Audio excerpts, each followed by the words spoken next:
ജർമ്മനിയിലായിരിക്കുമ്പോൾ ചെറിയ ചെറിയ ഫൈൻസ് ഒക്കെ കിട്ടാത്തവരായിട്ട് ആരും ഉണ്ടായിരിക്കില്ല അല്ലെ? എന്നാൽ 50,000 യൂറോ ഫൈൻ കിട്ടിയ ഒരാളെ നമുക്കൊന്ന് പരിചയപ്പെട്ടാലോ? എന്റെ പേര് ലിസ്ബത്ത്. ഞാനൊരു 4 വർഷമായി ജർമ്മനിയിൽ വന്നിട്ട്. പക്ഷെ 50,000 യൂറോ ഫൈനായിട്ട് എന്റെ ജീവിതത്തിൽ ആദ്യമായിട്ടാണ് അടിക്കുന്നത്. എങ്ങനെയാണെന്ന് അറിയട്ടെ? Follow me.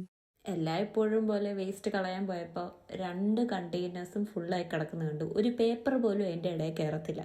തിരിഞ്ഞു നോക്കിയപ്പോഴാണ് ബാക്കിയുള്ളവരും വേസ്റ്റ് ഇതേപോലെ തന്നെ താഴെ വെച്ചിട്ട് പോയേക്കുന്നത്. അപ്പോൾ അവരുടെ വേസ്റ്റിൻ്റെ കൂട്ടത്തിൽ എൻ്റെ പേപ്പർ വേസ്റ്റും ഞാൻ വെച്ചിട്ട് ഞാൻ തിരിച്ച് വീട്ടിൽ വന്നു. ഈ വേസ്റ്റ് ഇട്ട് എന്റെ ഒരാഴ്ച കഴിഞ്ഞാണ് 2 പേര് എന്റെ വീട്ടിൽ കൺട്രോളിനായിട്ട് ഓർഡനും സാമിറ്റി എന്ന് പറഞ്ഞു. ഇവരൊക്കെ എവിടുന്ന് വന്നു, എന്തിനു വന്നു, എങ്ങനെ വന്നു എന്ന് പോലും എനിക്കറിയത്തില്ല. കുറച്ചു നേരത്തെ സംസാരത്തിന് ശേഷം തെളിവുകളെല്ലാം നിരത്തിയപ്പോഴാണ് കാര്യത്തിന്റെ കടപ്പ് വശം എനിക്ക് മനസ്സിലായത്. എന്റെ ഡോക്യുമെന്റ്സ് എല്ലാം വെരിഫൈ ചെയ്ത് അവർ എനിക്കൊരു വാർണിംഗും തന്നു. ഇന്നത്തോടെ ഇതെല്ലാം കഴിഞ്ഞു എന്നാണ് ഞാൻ ഓർത്തത്. പക്ഷെ ഇതൊക്കെ എന്തിന്റെയൊക്കെയോ തുടക്കമായിരുന്നു. 1 കൊല്ലത്തിന് ശേഷം സമാധാനത്തിലും സന്തോഷത്തിലും പോയിക്കൊണ്ടിരുന്ന എന്റെ ജീവിതത്തിൽ അത് സംഭവിച്ചത്.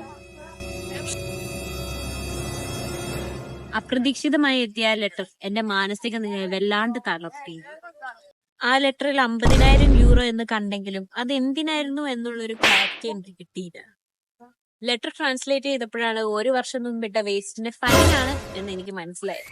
നമ്മളിനി എന്ത് ചെയ്യും മള്ളയ്യ എന്നാലോചിച്ചുകൊണ്ടിരുന്നപ്പോൾ ഞാൻ ഒരു ലോയറിന്റെ അഡ്വൈസ് തേടി. എനിക്ക് കിട്ടിയ ലെറ്ററിന്റെ കൂട്ടത്തിൽ ഞാൻ ഒരു അപ്പോളജി ലെറ്ററും കൂടി അറ്റാച്ച് ചെയ്ത് തിരിച്ചു സെറ്റ്.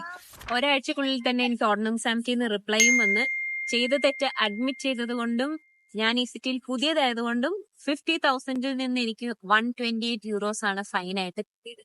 അവസാനമായിട്ട് എനിക്ക് ഒന്നേ പറയാനുള്ളൂ, എവിടെയായിരുന്നാലും make sure you follow the rules.